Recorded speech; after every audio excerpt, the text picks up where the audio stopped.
know where the treats at. Is this the passing of the torch, right? Is this what this signifies?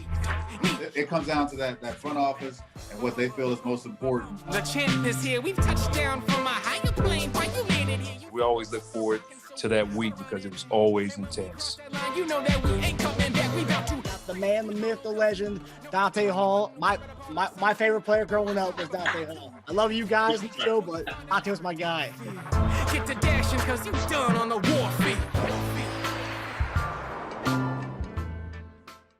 Hey there, Marcus Dash here from Chief Concerns. Just want to comment and say BetOnline is your #1 source for all your sports betting needs. Get the latest odds, lines, and matchup reports for football, baseball, boxing, golf, and much more. BetOnline continues to be the fastest and easiest way to place your wagers, including live betting and your favorite casino and card games available to play right from your phone.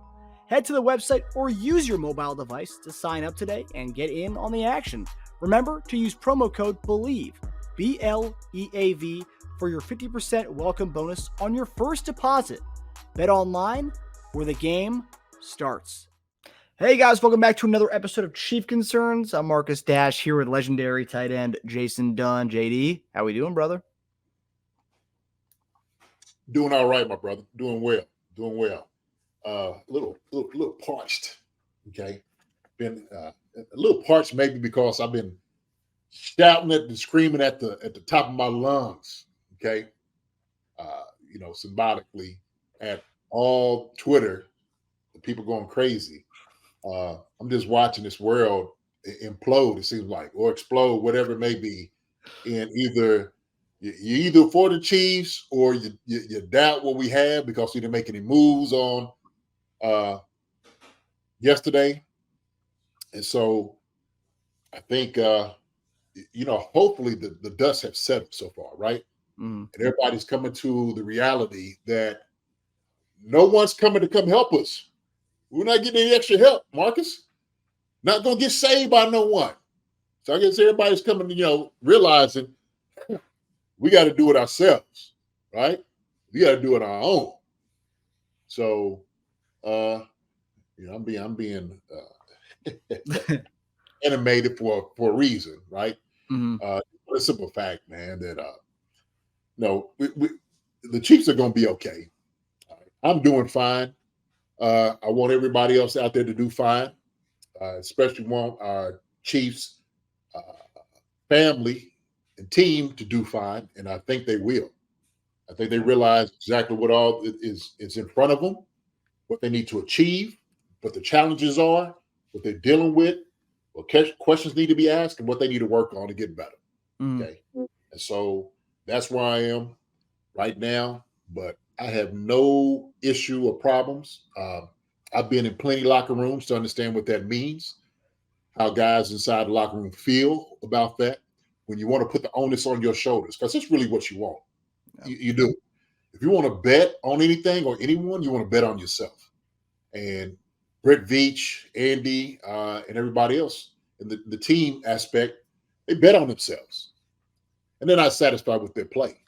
So we'll get into some of that tonight, man. But other than that, man, how you doing? How's everything going, brother? Oh, I'm great. Yeah. We got our Chief Concerns fans loved what you had to say yesterday on that trade deadline show. Everyone everyone really loved it. I think we maybe had one naysayer.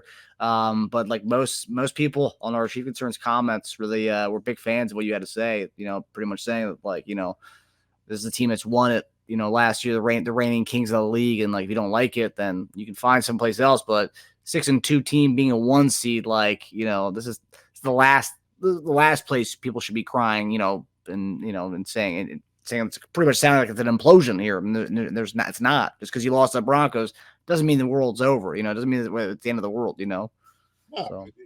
And it's not. We could just put that in reality. This ain't the end of the season.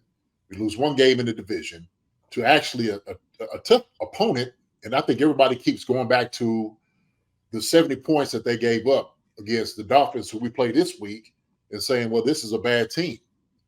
Well, now they're, 3-5? Is that what their record is? Something like that? I don't even know. 4, something. And so we've come to this point of understanding that any game that's in our division is going to be tough, right? Because you got to play them twice. Not only play them twice, we had to play them twice so close together, right? We did. Not to mention that we were playing and guys were dealing with the flu. Not to mention that, also too, we maybe didn't play our best game, which we didn't. We didn't have a good outing offensively. That's the reality. We had a bad game. Okay, let's chalk it up to that. We had a bad game because I'm not giving us no excuses. I'm not letting anybody off the hook. And the guys didn't let themselves off the hook either. And so that wouldn't do us any type of service to sit there and try to make excuses. And I don't think anybody's making excuses. We just deal with reality. Yep. Sometimes you mess up. Sometimes you have bad days and bad games. This one was it for us. And so, hey, man, what are you going to keep sitting over here and keep crying over spilt milk about things that happen? Move on. We need the number one wide receiver. Well, I made the point that our number one wide receiver in Kansas City is Travis Kelce. Yeah. That was the point I made. Yeah. So when I start looking around the league and I'm looking at everybody's production, when I look at the number one receiver, he's got number one receiver numbers. That's what he has. Everybody else filters down below that. And so when I'm looking at our trend, we have receivers who's just right there on the same page with everybody else. I mean, Marcus, we're going crazy, and I think we're ranked. Hold on, let me see if I got this right, because I think yeah, it is. Oh, because I was listening to something today that was kind of crazy. We're ranked second, okay, against the passing defense, but fourth overall defensively. We're third passing yards per game, okay? Fourth overall offensively, the entire NFL. That's what we are. But for some reason, I guess we have a bad team now. We're terrible. Not going to win the championship with the guys that we have. Well, if that's what you think, then you have no confidence whatsoever. You might as well just stop watching now. Just give it up. Find somebody else. Find out who you think is going to win the championship, and just root for them. Okay, That's what it's going to be. Just be that, right? So. Yeah. You kind of mentioned it. We're going to get into some of the comments that one of our guys, Travis Kelce, had to say on his podcast about it, and I'm just curious what you have to think about it. But like you said during the trade deadline show, like fans can be pissed off all they want to be about the games, and that's fine. Every fan can be upset. I'm upset. I was upset. We had our show post game after that Broncos game. Everyone was upset, but like to act like it's the end of the world, those teams not going anywhere. Like no one's more upset, and you mentioned this, than the players. Than you guys. And you were in some locker rooms, JD. Like, yes, you some great seasons, but also some seasons that were like, we can forget about them, a little bit. But like, you guys were the ones upset. Yes, the newspapers, the media, the fans being pissed off. But like, you at the end of the day, you were the ones that had to go out there, and you were the ones losing these games, and you were the actually upset ones. So like, That's one of the things fans got to understand. I don't know if they understand it or not, man. But I'm just telling you how we feel. And when you go out there and you put on a performance that you've been working all week, all training camp to try to do everything right, and then all of a sudden your plans fall through, right? It didn't work out the way that you expected it to work out. What you drew up didn't work out the way that you thought you drew it up. And so when you don't have that type of success, you think things are going to work, that's really demoralizing. It's upsetting. And so you can see it in guys' faces. You can see it in Patrick's face when he was talking to after the game, the post-game, interview. Andy, same thing was. He's looking around like he's trying to put it together. Andy's like, look, I got it. I'll say what I have to say, but I want to evaluate everything once I look at the film, because I think that's what you when you ultimately get to when you start looking at what actually happened, then you realize exactly what the problem is. And ours was like it's a compilation of different things, right? Compacted. It was when you start doing things on top and on top and on top, that's when it ends up happening. And so it's like this. One thing you have to do to win a game, okay? You got to eliminate turnovers, okay? Mistakes on special teams, all right? And you got to be able to make plays. And the thing is, all three of those things, all three phases, we didn't do. turned the football over. Okay, 5 turnovers. We had a ton of penalties, and we didn't play well on special teams. The only one that had played well on special teams was Butler. That was it.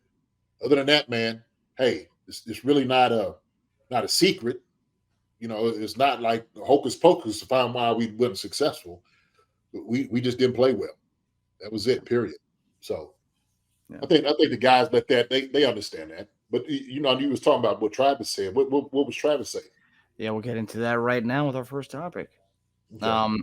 Then also too, I think you have what Travis said, which we're going to get into, but then you also have with Pat, and you've referenced it this week, what he said at the podium, and like, do you think will the guys like get together and like will the offense start clicking? He goes, we will, and he was very confident about that answer, and short and sweet. He didn't even have to think about it.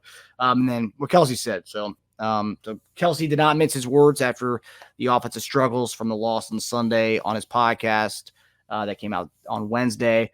And here's what Kelce said. Quote, that was an embarrassing game, at least for myself. My coaches and teammates don't deserve that out of me for sure. Travis went on to say, quote, it felt awkward during the game, like we couldn't get anything going. You talk about that sense of urgency on the sideline. It didn't feel like we had too much of that. And when we finally have that sense of urgency, we turn the ball over and get it ripped out right of our hearts. Our defense is playing their tail off, man. And for us to keep turning it over and keep putting them in bad positions and them saving our tail, it's getting real one-sided.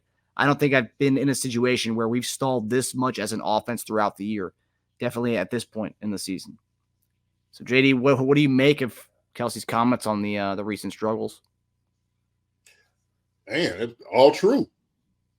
It's all true. What that is, that's self-reflection. So he's not sitting there just pointing his finger, because that's not what we do. Okay, the Chiefs don't do that. You self-reflect. You look at the man in the mirror. And you say, what did I not do correctly? What did I do right? And so sometimes what people look at, they just look at stats as far as catches, right, yards. But there's other things that guys can contribute to what's going on in the win of game. And so part of that may be where, he might not be getting blocks. He might not be in the right place where he needs to be. And so all those things matter. And so he was just saying for himself, he needs to do better. He said they don't deserve that. So he's telling everybody else they didn't get the best out of me from this game, from my standpoint. I could have done more. I could have done better. And hopefully him being the leader in the locker room on the opposite side of the ball, he's setting a precedent and an example of what it means to be a championship. And that's the greatest thing it possibly do, especially for these young guys. Okay? Because he's sitting over and saying he's not giving himself excuses. He's not letting himself off the hook. And he's saying, look, we got to get this thing fixed. It's been one-sided for a long time, and it has been. They have been so good at what they do offensively that we had to pretty much carry the defense, if you will, for the majority of the time he's been here. Okay? And so they never had any problem going out and scoring fast or having to go score 35 points a game or 40 points a game. It's different now. Okay? It's different now. And so he understands that. It's a little tougher. Okay? But trying to achieve that is not impossible. Right? There's ways you could go about doing it. And I think also, too, he was alluding to that possibly that goes into the coaches, that goes into the preparation, as it goes into the mindset, that goes into the dedication, that goes to Patrick Mahomes, that goes to Andy Reid, talking about everybody in the building. Okay. But the first one he wants to look at, he wants to talk about is him. Yep. That right there, man, that's what a champion does. That's what a guy who wants to be the best, that's what he does. That's what they do. Yep. So I commend Travis Kelce for doing that, speaking in words, how he felt, how he's feeling about it. Okay. You don't have to take all these yahoos out here talking about all the Chiefs is this, all they terrible, and we don't need. I was like, listen, we're not terrible. That was a bad performance. That was a terrible performance for that day against them. But ultimately, we're going to get this thing fixed. And so if I have you have your two leaders on the team, PM15, who say it's going to be all right, okay? He's giving you some confidence. And then Travis Kelce said, hey, man, we got to fix this thing early, quick, right? Until we get too far in the weeds with these things, okay? So once you start doing those things like that, he won't get too deep where you can't get out of it. You can't get out of the hole. Some things need to change right now. That's going to take everybody, man. I think everybody's dedicated. I think everybody understands that, especially after got finished watching this video. Hey, man, there was a lot of things that was being exposed. And I hope in that room, nobody got too emotional about what was going on. Nobody took any of the criticism too bad. Okay? Hopefully somebody stood up and said, look, man, this is what we want. This is what we need to do to be champions. Okay? So out there in Twitter world, everybody, to heck with all that. We ain't worried about none of those things. We ain't worried about the Swifties. We ain't worried about any of those things. What we need to worry about is what's going on here in this room, okay? This is what we need to do to make sure we salvage our season, okay, and play to the expectations and the standard that we set for ourselves, okay? That we set for ourselves. So, yeah he was spot on with everything. Sure. I mean, who else do you want? Who else do you want to come in and scream the charge, right? To get everything right, other than your Pro Bowl, greatest tight end, in NFL right now. What do you want to do? What do you want to do with that? Who else you want leading it, right? And the greatest quarterback right now. So who you want? Who you want to do? What you want to do? With the skill position room with a bunch of young guys, second-year guys, third-year guys outside of MVS, you want to hear. I mean, you want to hear the two leaders, Patrick and Kelce, and also the two probably the most high-profile guys in the NFL right now. Hearing them talk about the offense like that, and Patrick too, he's like, it's like a positive reinforcement. Like, we'll get it together. Like, we're gonna get it together. It's not an if. We need to. It's like, no, we're gonna get it together, and like that's what you want to hear. And then on the other side, you have Travis saying like, I've really never been a part of this. Which, in the Mahomes era, he's never really had to have to stall out the offenses. During the Alex Smith era, there was plenty of games where we weren't scoring touchdowns, we were scoring field goals. But like, yeah, as far as the last 5 years during the Patrick Mahomes era, we didn't have this issue at all. There were some spots where he had a few weeks here and there where things didn't look right. When everyone started doing the cover 2 against us, and it just didn't look, it wasn't seamless. But like, yeah, I mean, it for the most part, and also too, that's where it comes from with the fans. The fans are just not used to it. The fans are just not used to us scoring points. So like, that's where the fans kind of criticism comes from. And yeah, some people are being a little ridiculous with what they're saying about this team, but yeah, it's great to hear these two guys come out and say what they're saying as far as getting things back together and back on track, because they know it's an issue, obviously. Yeah, and look, and rightly so, criticism, rightly so, because of the type of play, right, of what we expect to see out of the Chiefs. There's nothing wrong with that. Nothing wrong with that whatsoever. No. But we had to address like some of the issues why they're not being successful. One of the things I think he was talking about, the red zone. He was talking about scoring touchdowns like you were talking about, right? He was talking about maybe some of the drop balls, some of the lack of focus and concentration. And so when you put all those different things together, then it is a recipe for disaster. And like he said, you can't let this thing go too far until you address what's going on in the issues, right? You got to have an honest conversation with yourself, okay? That way you can fix it. You can get into on the road, well, this is what needs to be done, right? We know what the problem is. We know what's going on. Now it's time to start fixing it. What do we need to do to dedicate ourselves to that task to become champions again, to repeat? Because we get another one, that's a dynasty talking. Oh, yeah. It was kind of crazy, man, because I kind of snuck in on the chat. I got from to send on like those little spaces. Yeah. Okay. So I got an invite to one of the spaces, kind of go see, and I came in and stuck my head in. It was Mark Gunnels and Lexi. I think Lexi came in. Yeah. Chuck was there. A few of the people that we follow, that we talk to, good people. Yeah. Very balanced a view of everything, right? Really good, loyal fans, but also too, I think they're very objective in what they see. Okay. And went into spaces with these Dolphins fans. Oof. And when I tell you that the amount of maybe disbelief that they were having, that they weren't ranked higher or even considered a contender, or are we better than these guys? Or are we better than this guy? Do we say that, we beat y'all, what are we going to be, right? It was that conversation. So, obviously everybody's trying to measure up to where the Chiefs are, okay, for one. But all the fans want to be taken seriously. What is it going to take for y'all to beat us? What is always going to, like, they want to know. Yeah. They want to make sure everything is happening with it, and they want, like, we're making decisions, like we're putting a game plan together. Okay? We're not. We can make it, obviously our own opinions about what should happen. Yeah. Okay, things to stop them, but ultimately it's going to be on Spags and Andy to do their job, their due diligence. So we understand that one of the problems and issues is going to be having to stop Tyreek Hill, right? I mean that's what they're talking about. And so I think they, because Tyreek comes in and he's always incensed about Kansas City. He's talking about it all the time. He wants to be back here. He does.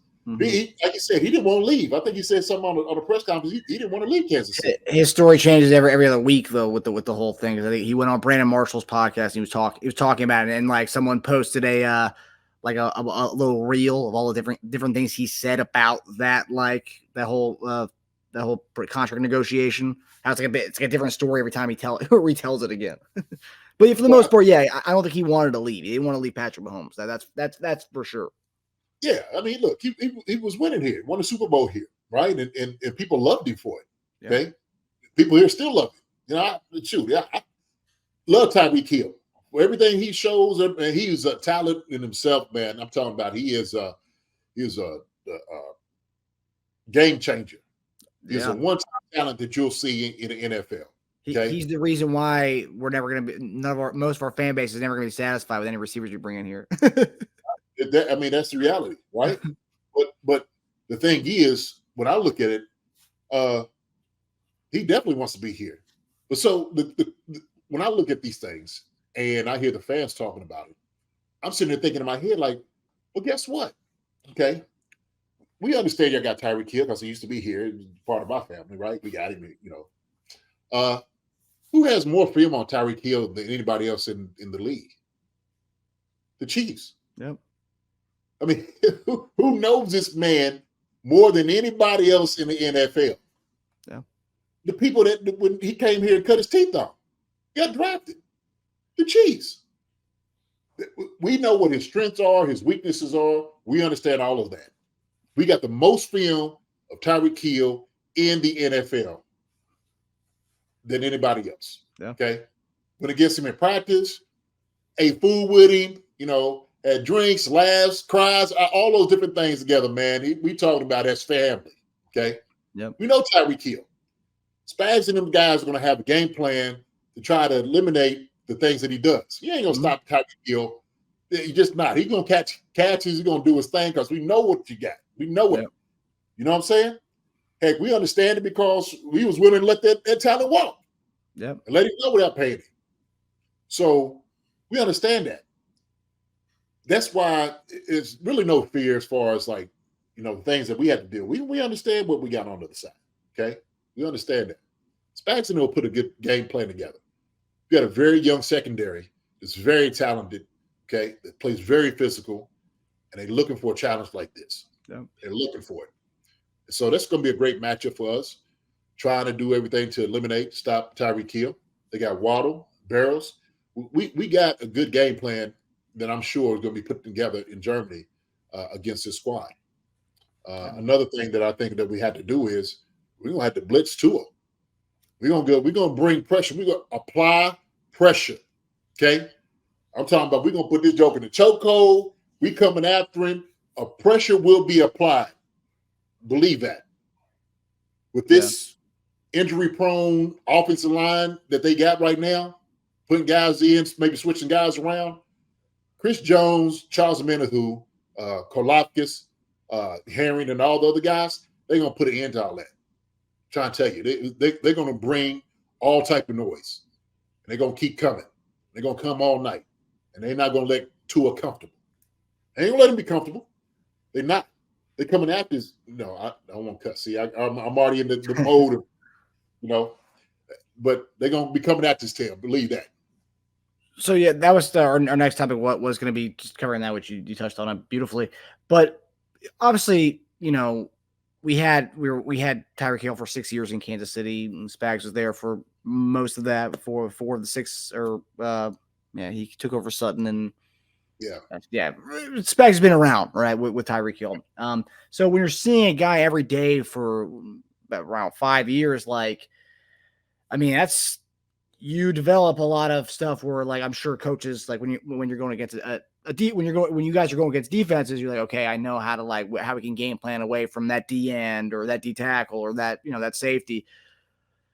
If you were kind of, and we saw many games where Tyreek Hill, when Tyreek Hill was kind of dominated with the Cincinnati, his last game, the AFC Championship game, he wasn't effective that game. They did away with him pretty good in that game. Based on what we've seen, because as fans, we've watched a lot of Tyreek Hill games, and games where he came up huge, games where he didn't come up huge, where the defenses were kind of taken away. What would you, if you were with Spags this week, what kind of defense are you trying to run to kind of keep the ball away from Tyreek Hill? Or, you talk about creating pressure for Tua and trying to get the ball out of his hands quickly. What kind of coverages and stuff would you want to be able to do against Miami to specifically take away Tyreek Hill from their offense? Because if you do that, you got a good shot of winning this game. Well, I think you have to do a lot of cloud coverage, cover 2, do cover 3. You can drop guys deep, right? The 2 high shell, you could kind of run some of that. I think Spags has studied, obviously, when you play other opponents, offensive coaches go into defensive coaches and say, hey, this is what they're giving us. This is the kind of the look to kind of stop us. What do you think about this? What beats this? These combination routes are things that we can do against this. And so Spags will figure those things out. Another one of those things, it's got to be the dogs and the blitzes. You got to be able to blitz. And so you're hoping he's going to get the ball out of his hands. And what you do is with Tyreek Hill, some of the time with these smaller guys, try to negate them by putting your hands on them early. Okay. You got to get your hands on him. And then you have somebody over the top, or say have somebody, catching up with him. And so that's what you have to do. You have to almost try to blanket him as much as possible. You most got to leave it on everybody else around you to beat him. To beat you. So that's going to be the key. I think it's starting tight end. I think he's going to be out of the game. I think I heard you say he was walking around with a boot, so I don't know if he's going to be playing. It's their wide receivers. They got a fast offense. Yeah. So the thing is, get the ball in their hands quick. Like I said, with some blitzes, because those penetration, things like that. If you stop the running game, that's another thing you can't let happen. Yeah. Okay. They don't have the guy Archan anymore. And so you negate the running game to where they become one-dimensional. That makes things a whole lot easier. So I think there's a number of things that you could possibly do, but one is you got to be able to get physical on a smaller receiver like that. Okay, you got to get some help over top to make sure he don't outrun you. That's another thing that you got to necessarily do. Yeah. And 3, you just got to make sure that you just got to sit in the zone. You got to just be as physical as possible with a guy like that, right? So I think all those things are something that you do in the concept of what we're trying defensively, because you're talking about the blitzes. You're trying to bring guys off the corner. You're trying to do different things like that. I think once Tua gets rattled, once he gets out of the game, that changes for him. I mean, they got beat by 2 solid teams, the Bills and the Eagles. Okay. Bills decimated them. Eagles did too. They hit him in the mouth. And so this is really like the third opponent that is actually a good opponent. Yeah. That's actually going to be their best opponent. Okay. We're the Super Bowl champs, obviously. We're a better team than the Bills. I think we're a better team than the Eagles. Okay. Eagles got a lot of different dogs on their side. Yeah. But you best believe, okay, what our defense gives, we're gonna give it to Miami. I don't have any doubt whatsoever. Like I said, man, we're number 2 ranked passing defense. Okay, we breed a lot of pressure. Sack wise, we're right up there too. So it's gonna be a good outing for us.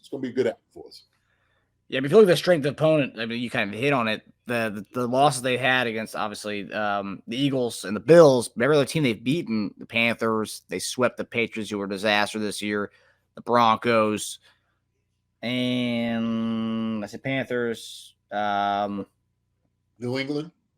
Chargers. So, yeah, so he swept New England, Chargers, Denver, Carolina, and the Giants. So those are all their wins. And then they lost to Eagles and the Bills. So, like, Yeah, they played Chargers early, though. That was, yeah, first game, yeah. So, And that was a high-scoring game. Yeah. Yeah. This is one thing. So it gave us trouble last week, and it seems to always give us trouble when we play defenses that tend to do the dropping 8 and only rushing 3. We don't usually do that. And obviously, when the Bengals did it to us in that playoff game, Tyreek's last game, there was trouble. We couldn't get the ball to Tyreek really. Why don't we do that more? It's kind of interesting that I don't usually see us doing the whole drop 8, rush 3. I don't think we do it because Spags got confidence in our corners, for one. Okay, that they can run man-to-man against anybody. That we could go get some best man and win out. And so dropping 8, I still believe that you still need to get some type of pressure on guys. Obviously, it works when it's third and forever, or second forever. Yeah, definitely do that. Okay. But I think Spags just he trusts his scheme. You know, what's going to hit home, what's going to be best for us. And so sometimes if you haven't been doing a whole lot, what end up happening is you're trying to teach something new to guys if they're not well versed in it, right? And so they may get lost just in space wise of what they're trying to do, because you don't want to put something new in. But I'm sure they have that in them. They could do the 7, they could drop 8. I mean, we do zone blitzes all the time. Dropping that defensive end off, we can do that underneath. And so you just tell the linebackers to sink back a little bit further. Our corners, our safety is going to do an excellent job making sure you don't beat them over the top. So I like it because we got good team speed on the defensive side. So I think that's the reason that you don't see this much. I don't think we're as threatened about those things as everybody else. I think it's what everybody was talking about. Oh, how come the corners not getting help over top against Buffalo last year? Remember we talking about that? Yep. Spags is get the corners' legs ready to run, to open up, to work on their technique.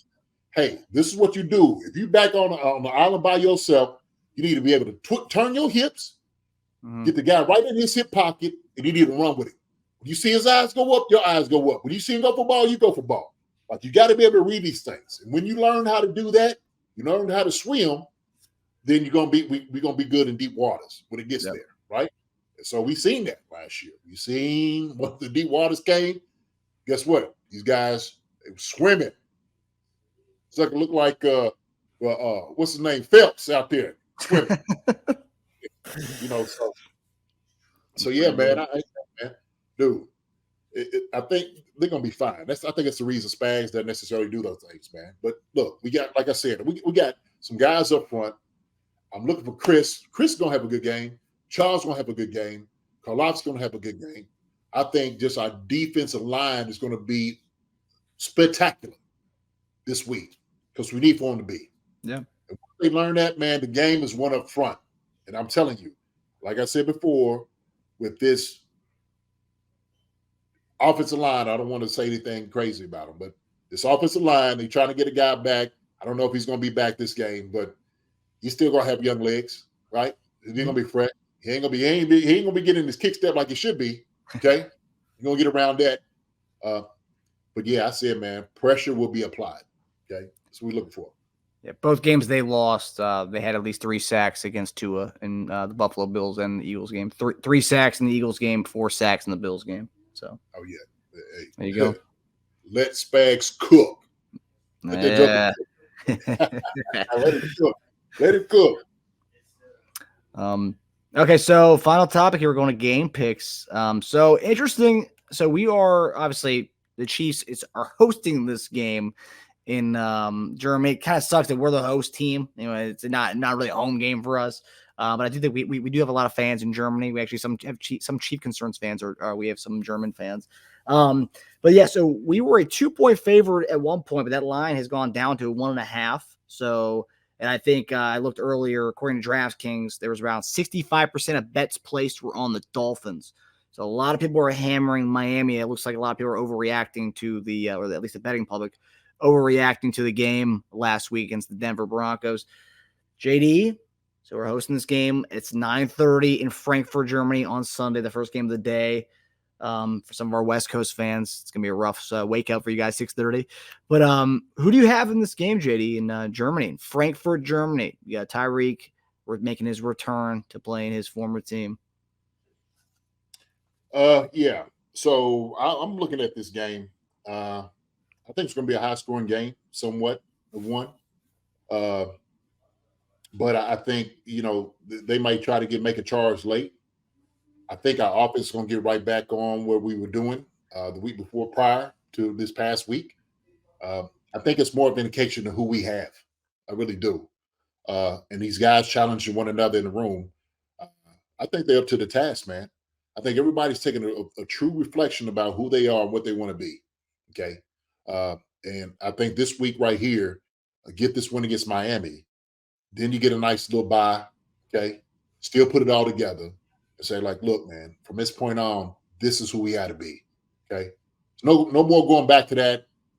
That's been over. Oh, Broncos. Everybody talking about the young wide receivers not getting any help. That's been over. Nobody's coming to help us. Okay. Nobody's coming to help us. All right. How they talking about way we go burn the boats. We don't need no help. You want to do this right now. Okay. Set the boats on fire. It ain't coming back. This is where we're going. We're going forward. It's winning, period. That's what that needs to be done. So my prediction for the game is going to be 35-24 Chiefs. I like it. Yeah, you were spot on. It's the highest scoring game of the weekend based on Vegas's total points. 50.5 is what Vegas projects it to be. And the NFL hopes it's that way because they want this game to go global in Germany. So they hope it's a high scoring, fun game to watch. They don't want, they don't want a Butker special, JD. No. Hey, man. Keep Butker sitting over there on that bench. Okay. Over on that bench, man. Just hit those PATs at Harrison. PATs, that's it. You just tried in for that little thing, right? So that's about it. Yeah, I'm gonna take Chiefs 31-21. So still high, relatively high scoring. It's very similar to yours. I think we win. Once I was gonna pick us because I felt the betting public and how Stephen A. Smith didn't even have us as a top 5 team this week. I felt like that kind of talk is also that stuff plays to a lot of the public out there, where people are going to buy into, oh man, this team lost to the Broncos and they almost lost to them a couple weeks ago. And this is a team that scored 70 on that same team that just beat the Chiefs. I mean, that's why you never do the whole connect the dot game because it's any given Sunday, but a lot of people do that. And they say, yeah, that the Broncos that allowed 70 points to this team that we just lost to. Yeah. So, I mean, with that, that's why you have 63% of the bets on the Dolphins.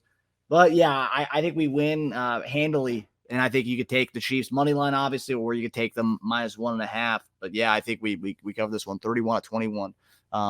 Yeah, that was gonna be my first one. That's what I was going to say, 31-21. Actually, there you go. I just upped it a little bit, So actually, let me see what Vegas. I'm curious what Vegas has if they haven't set yet. What our total points for the game is for the Chiefs, and they do not have it. It's not up yet.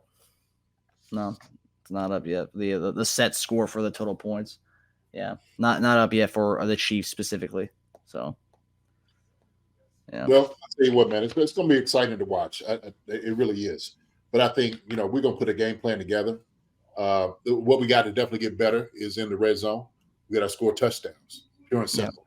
Yeah. We're not going to try bucking out there unless it's going to be for the extra point. Yeah. So I think what you had to do that. We got to talk about it. We got to run the football. We know we had to be effective running the football. And actually, man, I was sitting over here. It's crazy because today I'm sitting over just drawing up plays. I've been drawing up different plays, man. This is what I said. I'm gonna tell you what I wrote down in part of my assessment of things that we probably need to do. Where's that paper go? Well, anyway, I said that, man. Hey, we get creative with the ball. We haven't had a fullback in there in a while, right? And sometimes we just need to run it down our throat. Put a defensive tackle back here, a big guy in the backfield. Let him lead up. Put his tail in motion. Hey, those things will open up everything. That was open up the passing game. You start doing things like that, right? You got the Mhm. little pop. You got out in the flat. You got the corner route. You got a lot of these other things you could definitely do out of that. Okay, out of those formations. I love getting creative, but you got to get creative running the football. Okay, Yeah. when you get a guy in motion, let that guy go in and block. Let him do it. We need to let Pacheco pop off. Okay, Yes, we do. we need to let him go ahead and just fly and let him go. Same thing with McKinnon. I think this is a game McKinnon needs to be emphasized. We need to give him some juice, man. Let him go out there and just do his thing. Okay? Because this is the type of game that he eats in. Yeah. This is the type of game that you need a guy like that with that type of explosiveness making some plays. And hopefully, also too, we getting McCole Hardman getting more involved in the game, right? Seeing a little bit more out of him as well. So all those things are just good competition for guys to get out there and show what they can do. But I think you got you have these workhorses, these Lamborghinis. I was talking to my boy the other day, and if you're not letting these guys run, then what difference does it make? Yeah. You have a Lamborghini sitting in your garage, but all you got is dirt roads. It don't even matter if you got a Lamborghini or not, right? So we're gonna switch it up, man. We out in Germany, the Autobahn. We're gonna make sure we're gonna get out there, man, and start racing around a little bit in the fast lanes on things, right? In the Autobahn in Germany. Am I right? You might be right. I don't know.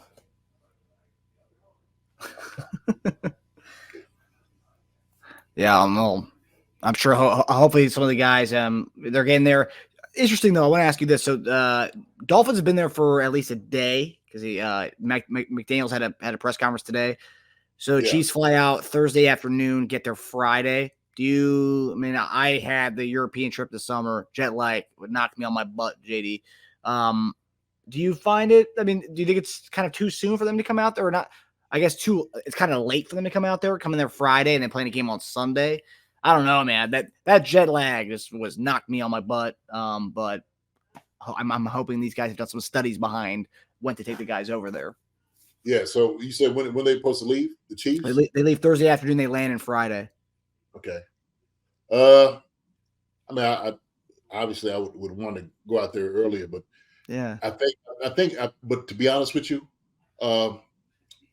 something needs to be said about getting things in order at your own house, right? And so I think they really want to take an assessment with everything going on. You don't want to try to do that over in Germany, places you don't know. You want to do it here at home. You don't want to sit back on your own couch and talk about some of these things, right? Yeah. And you're going to work on your scope. You're going to work at your facilities as long as you can.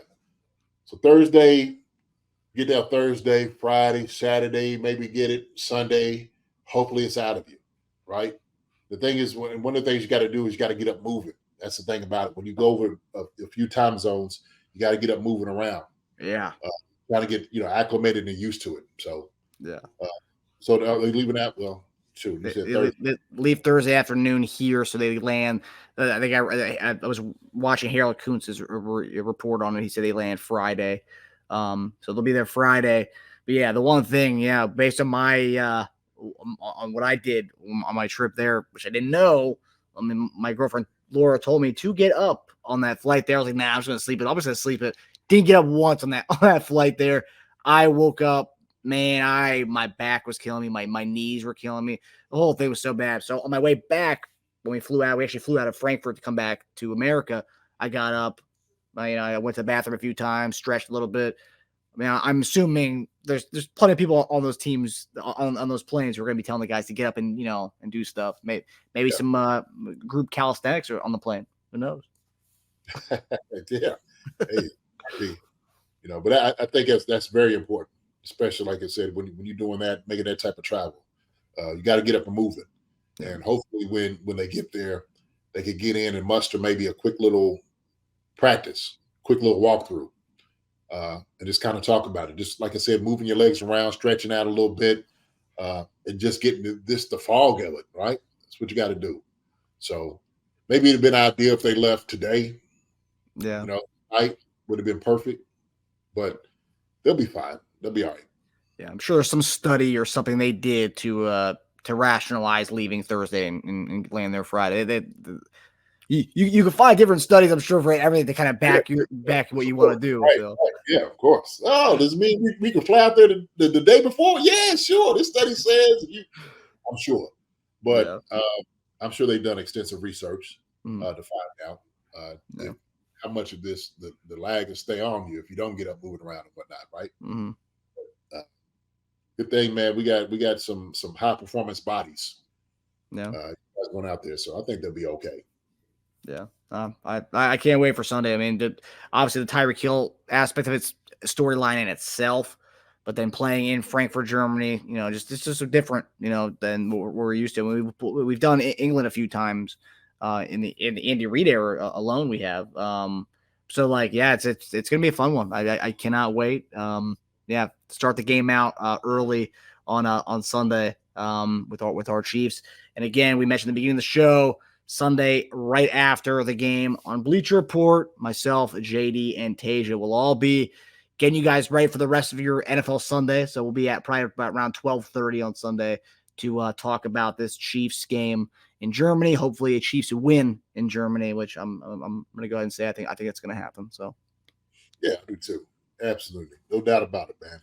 Can't wait, man. Hey, looking forward to it.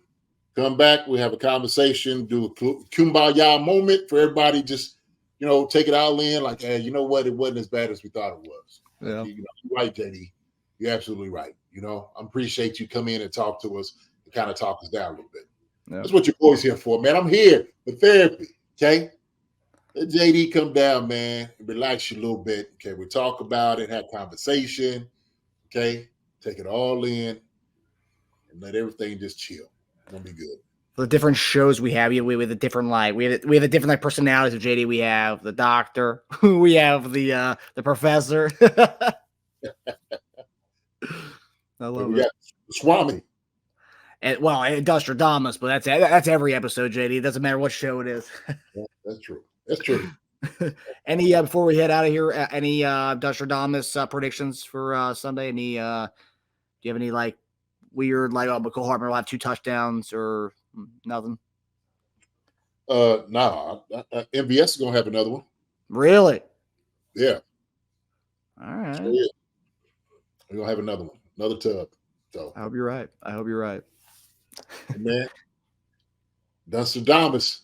Okay, you ain't letting me down, baby. I'm letting you know. That's all I can give you right now. That's it. That's good. We have the betting show Friday, so we'll be able to get more out of you. There we go.